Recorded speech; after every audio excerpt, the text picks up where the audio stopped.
আসসালামু আলাইকুম সবাইকে শুভেচ্ছা জানাচ্ছি মাসুম মাহবুব। দেখছেন ওপেন দ্য ইউটিউব চ্যানেল এবং মাসুম মাহবুব ফেসবুক পেজ। প্রিয় দর্শক, আজকে থাকছে লাইভ সেশনে বেশ কিছু গুরুত্বপূর্ণ খবর। প্রথম শিরোনামটি হলো, এবার দখলদার শক্তিকে বড় রকম ধাক্কা দিল ইয়েমেন এবং গাজার প্রতিরোধ বাহিনী। এবং ইয়েমেনের এক আঘাতেই নড়েচড়ে বসেছে নেতানিয়াহু এবং তার পেটোয়া বাহিনী। পেটোয়া বাহিনী বলবো নাকি জেনোসাইড বাহিনী বলবো? ২ নম্বর ব্রেকিং খবর, এবার পাকিস্তানকে ডুবিয়ে দিচ্ছেন নরেন্দ্র মোদীর দেশ। কিভাবে? ৩ নম্বর ব্রেকিং খবর, এবার বাংলাদেশের হাতে আসতে যাচ্ছে চীনের সবচেয়ে ভয়ঙ্কর যুদ্ধ বিমান জে-10C। কি ভাবছে ভারত? পাশাপাশি ২১তম ওয়াইসির বৈঠকে সৌদি আরবের বার্তায় মোটামুটি আতঙ্কে পড়ে গেছে দখলদার দেশটি। সৌদি আরব কি ইরানের সাথে নীরবে সখ্যতা করতে যাচ্ছে? এই প্রশ্নটাও উঠে আসছে। দর্শক, যদি দেখতে এবং শুনতে পেয়ে থাকেন কমেন্ট করে আমাকে জানাবেন ক্লিয়ার সব ঠিক আছে কিনা। প্রিয় দর্শক, প্রথমে আসছি ওয়াইসির বৈঠকে। সৌদি আরবে ওয়াইসির বৈঠক চলছে। ২১তম এই অধিবেশনে সৌদি আরবের পররাষ্ট্রমন্ত্রী যুবরাজ ফয়সাল স্পষ্ট করে বার্তা দিয়েছেন, গাজাতে যা হচ্ছে এটি মানবাধিকার লঙ্ঘন, এটি গণহত্যা। তিনি বলছেন, জাতিসংঘের মতো একটি শক্তিশালী সংস্থা থাকতেও কি করে একটি দখলদার বাহিনী একটি নিরীহ জাতির উপর গণহত্যা চালাচ্ছে। তিনি বলছেন, খাদ্য সংস্থা সহ জাতিসংঘের যতগুলো সংস্থা আছে তাদের প্রত্যেকের রিপোর্টে বলছে গাজার ভেতরে যা হচ্ছে তা অবর্ণনীয়, কিন্তু বন্ধ করতে পারছে না কেউ। এবং সৌদি আরব আন্তর্জাতিক সংস্থাগুলো, আন্তর্জাতিক মোড়ল রাষ্ট্রগুলোর কাছে আবেদন জানিয়েছে যে কোনোভাবে ১৯৬৭-র সীমানা নির্ধারণ করে টু স্টেট ভিত্তিতে গাজা এবং ইসরায়েলের যুদ্ধবিরতি এবং এ অঞ্চলে শান্তি আনা হোক। যদি এই কাজটি দখলদাররা না করে, আগামীতে ওয়াইসিকে নিয়ে সৌদি আরব বড় কোনো সিদ্ধান্ত নিতে পারবে। পাশাপাশি ইউরোপ, আমেরিকা সহ যে দেশগুলো এখন পর্যন্ত দখলদারদের পাশে দাঁড়িয়ে আছে তাদেরকে সতর্ক করেছে সৌদি আরব। পাশাপাশি ইউরোপের যে দেশগুলো গাজার পক্ষে দাঁড়িয়েছে কিংবা এই ন্যাক্কারজনক কর্মকাণ্ডের সমালোচনা করেছে ইসরায়েলের বিরুদ্ধে গিয়ে, অথবা ফিলিস্তিনের পক্ষ সমর্থন করেছে, তাদের ধন্যবাদ জানিয়েছে সৌদি আরব। যখন সৌদি আরব এই শক্ত কথা বলছে তখন কিছুটা বিচলিত ইসরায়েল। তার কারণ, সৌদি আরব এইরকম শক্ত কথা সাম্প্রতিক সময় খুব একটা বলেনি। এবার সৌদি আরব বুঝতে পেরেছে যে ফিলিস্তিনের পর তাদের ভূখণ্ডের দিকে নজর হলো নেতানিয়াহু। তারা গ্রেটার ইসরায়েল তৈরির যে মিশনে নেমেছে সেটি আরব রাষ্ট্রের ভূখণ্ডে বা আরব রাষ্ট্রের যে স্বাধীন সার্বভৌম সেখানে টান পড়তে পারে। তো ওয়াইসির এই বৈঠকে পররাষ্ট্রমন্ত্রীরা তাদের নিজ নিজ বক্তব্য তুলে ধরেছেন এবং প্রত্যেকেই ইসরায়েলকে আন্তর্জাতিক পরিমণ্ডলে আসামির কাঠগড়ায় দাঁড় করিয়েছে। প্রশ্ন হলো, এই আলোচনা, এ বক্তব্যবাজি এখানেই শেষ, নাকি কোনো বড় সিদ্ধান্ত নেবে শেষ পর্যন্ত ওয়াইসি? আসছি দ্বিতীয় প্রসঙ্গে। গাজার প্রতিরোধ বাহিনী আজ ব্যাপক ধোলাই চালিয়েছে দখলদার বাহিনীর উপর। গাজার উত্তরাঞ্চলে বেত হাননে এবং খান ইউনুসের কয়েকটি পয়েন্টে ব্যাপক অ্যাটাক করেছে দখলদার বাহিনীকে টার্গেট করে প্রতিরোধ বাহিনী। বলা হয়েছে এই সময় একটি স্থানে ৫ জন এবং অপর স্থানে আরো বেশ কজন দখলদার সেনাকে ওপারে পাঠানো হয়েছে। দখলদারদের গণমাধ্যম নিজেরাই স্বীকার করেছে ৬ জন তাদের সেনা নিহত হয়েছে। বলা হচ্ছে দখলদার বাহিনীর যে ইউনিটগুলো এই মুহূর্তে গাজায় অভিযান চালাচ্ছে তাদের বেশ কয়েকটি ইউনিটের উপর গাজার প্রতিরোধ বাহিনীগুলো সম্মিলিত অ্যাটাক করেছে। এবং বলা হয়েছে যে শুধু একটি স্থানে না, তারা যেসব অঞ্চলে অ্যাটাক করছে, নিরীহ মানুষকে হত্যা করছে, সেই সব জায়গায় বাধার দেয়াল তৈরি করেছে প্রতিরোধ বাহিনী। প্রতিরোধ বলতে আপনার শুধু আল কাসামকে না, এখানে কয়েকটা ব্রিগেড সম্মিলিত এই অ্যাটাক গুলো করছে এবং আরো কয়েকটি জায়গাতে তাদের সেনাবাহিনীর বহর, ট্যাঙ্ক এবং ট্রুপ ক্যারিয়ারকে টার্গেট করে অ্যাটাক করা হয়েছে। এবং আল কাসাম বা হামাসের বিবৃতি অনুযায়ী তারা যে বুধবার বা মঙ্গলবারে যে ভিডিও রিলিজ করেছে, সেখানে দেখা গেছে যে এক্সক্লুসিভ অ্যাটাকে তারা দখলদারদের কিভাবে ওপারে পাঠিয়েছে। যখন গাজার মধ্যে এরকম কঠোর প্রতিরোধ গড়ে তুলছে মুক্তিকামীরা, তখন আমরা দেখতে পাচ্ছি প্রায় 24 ঘন্টায় 75-এর মতো নিরীহ প্যালেস্টাইনিকে হত্যা করেছে দখলদার বাহিনী। যদি হিসেবে বলি, 65,000-এর মতো নিহতের সংখ্যা, 1.5 লাখের মতো আহতের সংখ্যা। কিন্তু সবচেয়ে আশ্চর্যজনক, এই গণতান্ত্রিক সভ্য পৃথিবীতে 350-এর উপর কেবল না খেয়ে মারা গেছে, ক্ষুধায় মারা গেছে। বুঝতে পেরেছেন গাজার পরিস্থিতি কি? এটা তো অফিসিয়াল হিসেব, এই হিসেবের মধ্যেও যথেষ্ট গরমিল আছে, কারণ যে সূত্রগুলো তথ্য দিচ্ছে এগুলো অফিসিয়াল সূত্র, কিন্তু আনঅফিসিয়াল সূত্র বলছে এই নিহতের সংখ্যা লাখেরও অনেক উপরে চলে গেছে। আর ক্ষুধায় মানুষ না খেয়ে মারা গেছে 350-এর উপর। একবার চিন্তা করেন, একটা মানুষ না খেয়ে মারা যায় মানে বিষয়টা এরকম না যে সকালে ভাত না খেলে দুপুরে মারা গেছে, এমন তো না, অথবা আজকে খাইনি কালকে মারা গেছে, এমন না। একটা মানুষ কতটা কষ্ট করে, কতটা নিষ্পেষিত হয়ে, কতটা নির্যাতন ভোগ করে, কতটা কষ্ট, মানে কি বলবো, ক্ষুধার যন্ত্রণা কত কঠিন, তিল তিল করে মরে যাওয়া, এটা একবার চিন্তা করবেন। মানুষ 2 দিন 3 দিন 4 দিন 5 দিন 7 দিনও মরে যায় না। তার মানে একটা মানুষের খাদ্য তার কাছে পৌঁছচ্ছে না, বা তাদেরকে খাদ্য গ্রহণ করতে দেয়া হচ্ছে না। বহু ভিডিও দেখেছি, ছোট ছোট বাচ্চারা খাদ্যের, মানে যে ত্রাণ আসছে সেখান থেকে ছোট ছোট পুটলি টাইপের, অর্থাৎ খাদ্যের ছোট ছোট প্যাকেট নিয়ে ফিরছে, তাদেরকে টার্গেট করে গুলি করে মেরে ফেলছে, তাদের গুলি করে পঙ্গু করে দিচ্ছে, পায়ে গুলি করছে, ছেলেটা খাদ্যের পুটলি নিয়ে সেখানে বসে কাঁদছে। এই দৃশ্যগুলো যদি কল্পনা করা যায়, মানে যা দেখেছি আমরা, এত সোশ্যাল মিডিয়ায় দেখাতে পারছি না, কি ভয়ঙ্কর দৃশ্য এটা, আসলে মানে কোনোভাবেই কল্পনা করা যায় না। পুরো পৃথিবী নীরব, কূটনৈতিক চেষ্টা তদবির চলছে, কিন্তু ইসরায়েলকে থামাবার মতো কারো শক্তি নেই। কিং ফয়সাল যদি বেঁচে থাকতেন, হয়তোবা আমরা কোনো একটা কিছু দেখতে পেতাম, কিন্তু এই আরবরা তো ওই যে ভণ্ড নবী মুসাইলামা কাজ্জাবির বংশধর, এই আরব শাসকরা, এই আরবরা ব্রিটিশদের পা চেটে এখানে বসেছিল, যারা ওসমানী সালতানাত ধ্বংস করেছিল নিজেরা। জানেন তো হিস্ট্রি আপনারা, আরবরা যখন মানে ব্রিটিশদের সাথে ওসমানীদের বিরুদ্ধে বিদ্রোহ করে, কারণ ব্রিটিশরা তাদের লোভ দেখিয়েছিল শরীফ হোসেনকে, মনে আছে তো, আমি আমার লাইভে বলেছিলাম। পরবর্তী আরবরা একটি আরব রাষ্ট্র না বানিয়ে, আরবরা যাতে সম্মিলিত শক্তি হতে না পারে, তাদেরকে ক্ষুদ্র ক্ষুদ্র রাষ্ট্রে ভাগ করেছে। সৌদি আরব, কুয়েত, কাতার, বাহরাইন, আরব আমিরাতের অনেকগুলো রাষ্ট্রে ভাগ করেছে, অথচ এই সমস্ত রাষ্ট্রগুলো ছিল ওসমানী সালতানাতের অংশ। আজকে সেই লুভি আরবরা তাদের প্রতিবেশী ভাই, তাদের আরব ভাই আরবি কথা বলে, একই সংস্কৃতি, সব এক, ফিলিস্তিনের নির্মম মৃত্যু দেখছে, আর তারা উন্নত মানের অস্ত্র কিনে ঘরে রেখে দিয়েছে, কিচ্ছু করতে পারে না। সৌদি আরবের কাছে অনেক অস্ত্র আছে, এগুলো কিং মোহাম্মদ বিন সালমানের পেছন দিয়ে ঢুকিয়ে জায়গা মতো ব্লাস্ট করতে হবে, এরা রেখে দিয়েছে। এদেরকে কালকে যদি ইরান অ্যাটাক করে, বাপ মা বলে উঠে পড়ে পালাবে এই আরবরা, কারণ প্রচুর পেট্রোডলার এদেরকে মূর্তি বানিয়ে রেখেছে। এরা আসলে কার্যকর কোনো ভূমিকা রাখতে পারে না, এরা তাকিয়ে থাকে বাবাদের দিকে, আমেরিকা বা পশ্চিমা বাবাদের দিকে। দর্শক, আসছি দ্বিতীয় প্রসঙ্গে। এদিকে ইয়েমেন, তারা একের পর এক চমক দেখাচ্ছে। আজও তারা ব্যাপক অ্যাটাক করেছে বেন গরিয়ানকে টার্গেট করে।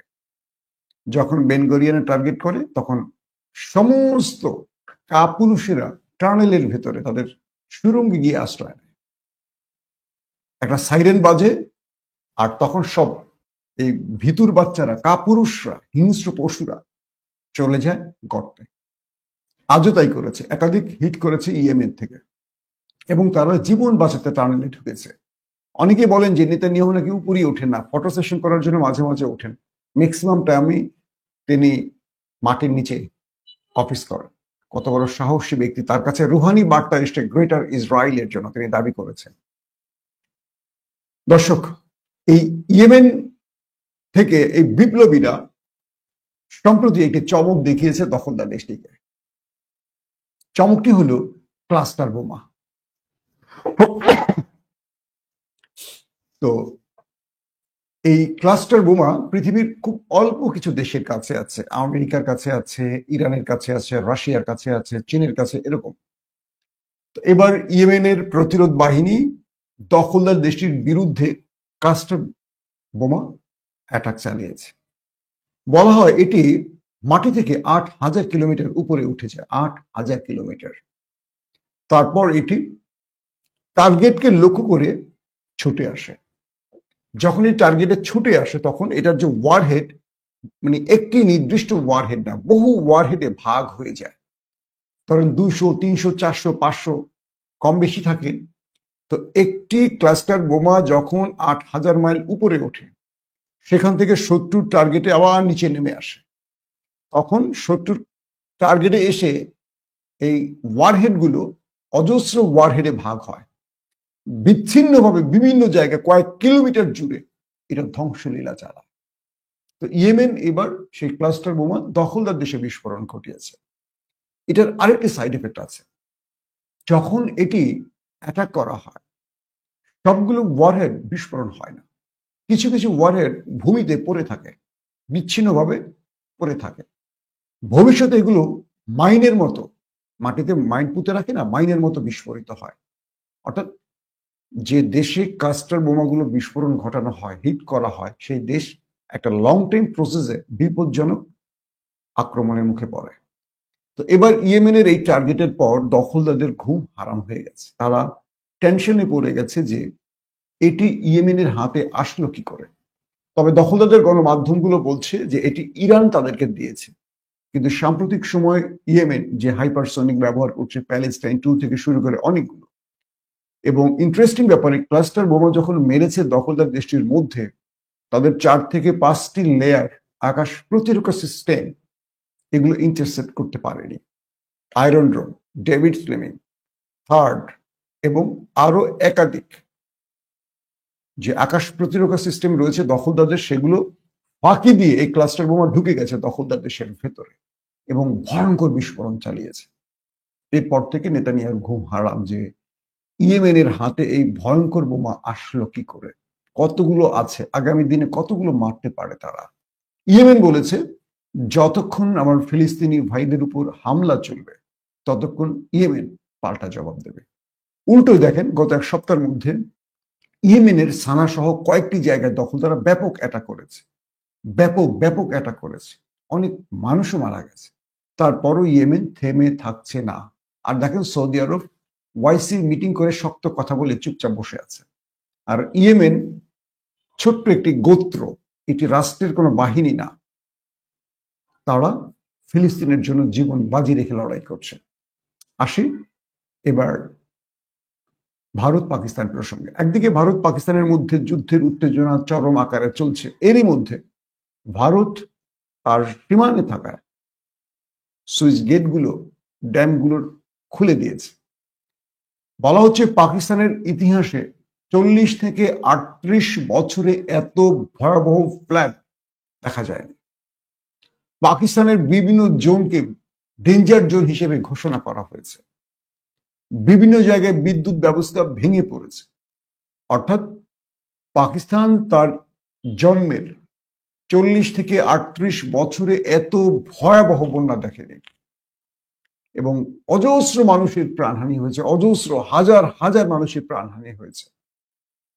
একদিকে ভারত পানি বন্ধ করে ভারত পাকিস্তানকে শিক্ষা দিতে চাইছে, এবার সুইচ গেটগুলো খুলে দিয়ে পাকিস্তানকে ডুবিয়ে দিচ্ছে। পাকিস্তানের মধ্যে যে দৃশ্য চলছে অকল্পনীয়, যেটা আপনারা হয়তো চিন্তা করতে পারবেন না। মানুষের বাড়ি ঘর ভেসে চলে যাচ্ছে স্রোতের তাণ্ডবে। অজস্র পরিবারের সন্তান হারিয়ে গেছে, অজস্র মানুষ নিখোঁজ রয়েছে। যে ভয়াবহ পরিস্থিতি, এটা আসলে উদ্ধার কাজ দিয়ে সম্ভব নয়, কারণ তাদের যে রিমোট অঞ্চলগুলো, সেটা খাইবার পাখতুনখোয়া বলি, বালুচিস্তান বলি, আরো অনেক জায়গায়, কিন্তু এবার পানি সেই লাহোর থেকে শুরু করে বিভিন্ন অঞ্চলের মানুষের হাজার হাজার হেক্টর জমির ফসল ডুবে গেছে। প্রাণহানি তো দূরের কথা, এবার পাকিস্তান খাদ্য সংকটে পড়বে। পাকিস্তানের প্রতিটি গণমাধ্যমের এখন শিরোনাম ফ্লাড। আল্লাহ পাকিস্তানকে বিপদ থেকে রক্ষা করুন, আমরা দোয়া করি। দর্শক, বাংলাদেশের অন্তর্বর্তীকালীন সরকারের প্রধান প্রফেসর ইউনূস সাম্প্রতিক চীন সফরে শি জিনপিং এর কাছে যে যুদ্ধ বিমানের প্রশংসা করেছিলেন এবং প্রত্যাশা করেছিলেন, সেই জে-10C এবার কেনার ব্যাপারে বাংলাদেশ চীনের কাছে তার আগ্রহ প্রকাশ করেছে। বলা হচ্ছে 1 ডজন জে-10C চীনের কাছ থেকে বাংলাদেশ কিনতে চায়।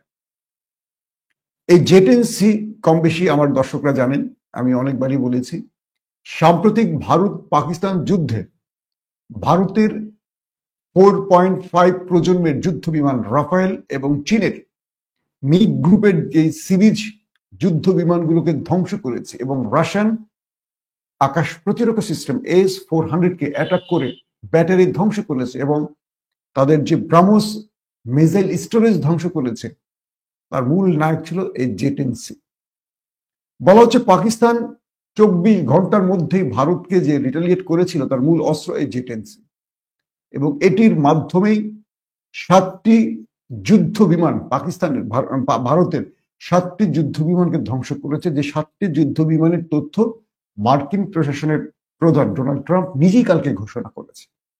তো সেই জে-10C ইসরায়েলের সাথে 12 দিনের যুদ্ধ শেষে ইরানও কিনেছে 40টির মতো, এবং ইরানের অধিকাংশ চালান পৌঁছে গেছে। এবার বাংলাদেশ 1 ডজন জে-10C কিনতে যাচ্ছে চীনের কাছ থেকে।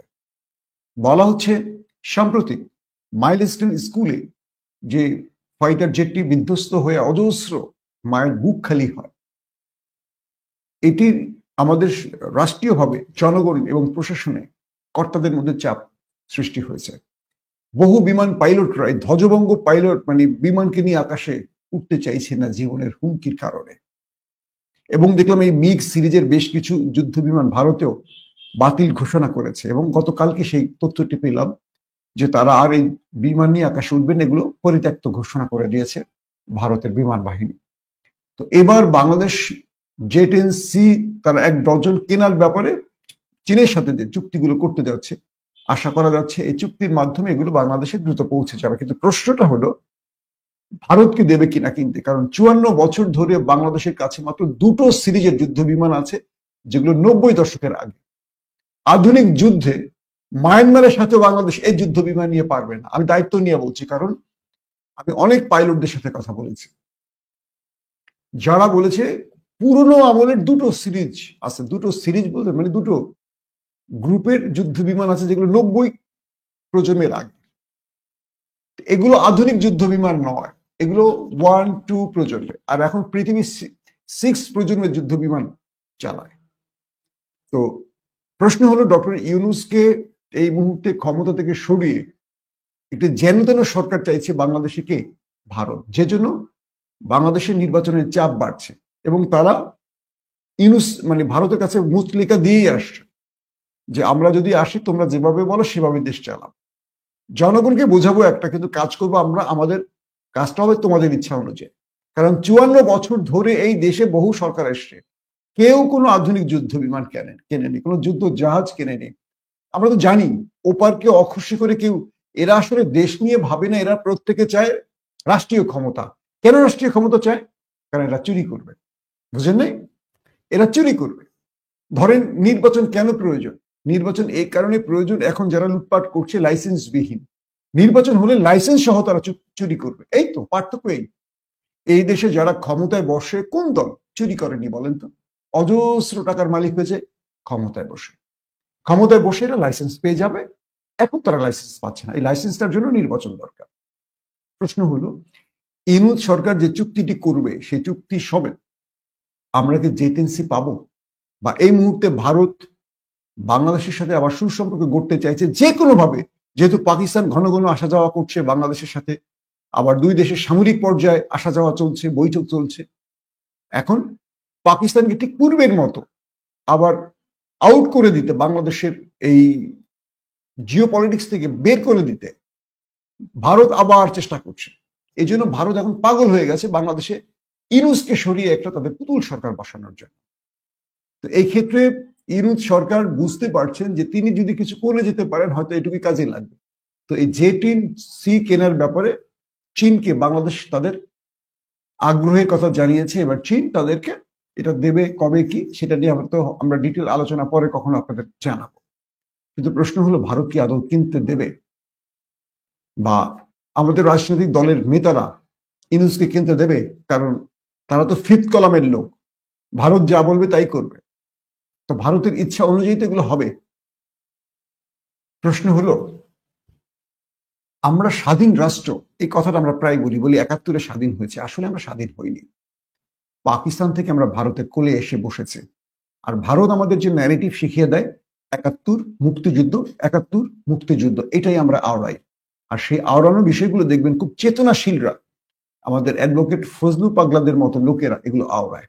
আবার দেখবেন ফজলুকে যখন বিএনপি 3 মাসের জন্য দল থেকে বহিষ্কার করেছে বা সাময়িক তার পদ স্থগিত করেছে, ভালো করে খেয়াল করবেন আওয়ামী লীগের লোকেরা তাকে নিয়ে সবচেয়ে বেশি কান্নাকাটি করছে। ফেসবুকে আমি যতগুলো আইডি তার পক্ষে লিখতে দেখেছি সব দেখবেন আওয়ামী লীগের লোক। তার মানে কি বিএনপি এখনো বুঝতে পারছে না তিনি কার পারপাস সার্ভ করছেন, কার ন্যারেটিভ প্রচার করছেন?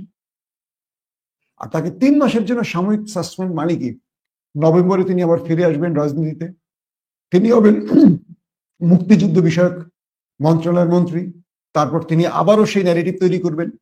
তখন তো বিএনপি ক্ষমতায় থাকবে, তার বহিষ্কার আদেশ চাইলে বা তার বহিষ্কারের জন্য আন্দোলন করার কাজ হবে, পুলিশ দিয়ে পেটাবে। এখন তো ইউনূস আছে দেখে জনগণ রাস্তায় নামলে বিএনপি টেনশনে পড়ে যায়, তখন তো বিএনপি ক্ষমতায় থাকবে। এগুলো পর্দার অন্তরালের খেলা।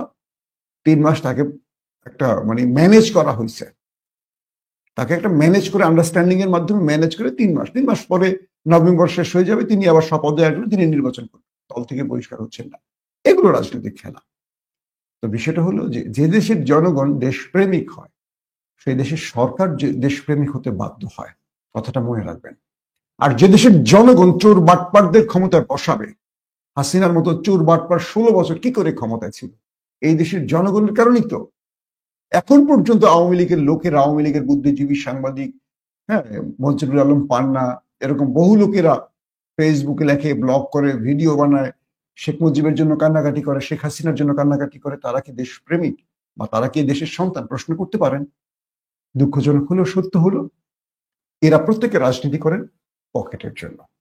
রাজনীতির সাইনবোর্ড মানে হলো আপনি বিনা ইনকামে, বিনা ইনভেস্টে ইনকাম করবেন, চাকরি করেন। রাজনীতিবিদদের কোনো চাকরি নাই, তারা রাজনীতি করেন মানে অজস্র টাকার মালিক হয়ে যান। জিজ্ঞাসা করেন রাজনীতিবিদদের যে ভাই আপনি তো রাজনীতি করেন, এত টাকার মালিক হন কিভাবে? বাংলাদেশে শুধু ইসলামী রাজনৈতিক দল আছে যারা দল করেন পকেটে টাকা খরচ করে, আর বাকি যে দলগুলো আছে তারা রাজনীতি করেন নিজের পকেটে টাকা আনার জন্য। তো আমরা জনগণ যদি দেশপ্রেমিক না হই, আমাদের নেতারা দেশপ্রেমিক হবে কি করে? আমরাই তো চোর বাটপারদের ক্ষমতায় বসাই। সো দোষটা আমাদের। তো মাইলস্টোনের মতো এরকম ঘটনা আরো ঘটবে, ভারত ঢুকে পড়বে, ভারত এসে আমাদের মতো, আমাদের ছোট দেশ, কোনো অস্ত্র নাই, সেনাবাহিনী দুর্বল, আধুনিক কিচ্ছু নাই, তারা যখন ইচ্ছা করবে আমাদের দেশের পুরোটা দখল করবে, অর্ধেক দখল করবে। আর রাজনীতিবিদরা তারা শুধু ক্ষমতার চেয়ারে বসে থাকবে, কারণ পরিবার এবং তার দলবল নিয়ে লুট করবে। 54 বছর ধরে আমরা কোনো দেশপ্রেমিক মানে জিয়াউর রহমান এবং খালেদা জিয়া ছাড়া কোনো দেশপ্রেমিক শাসক পাইনি।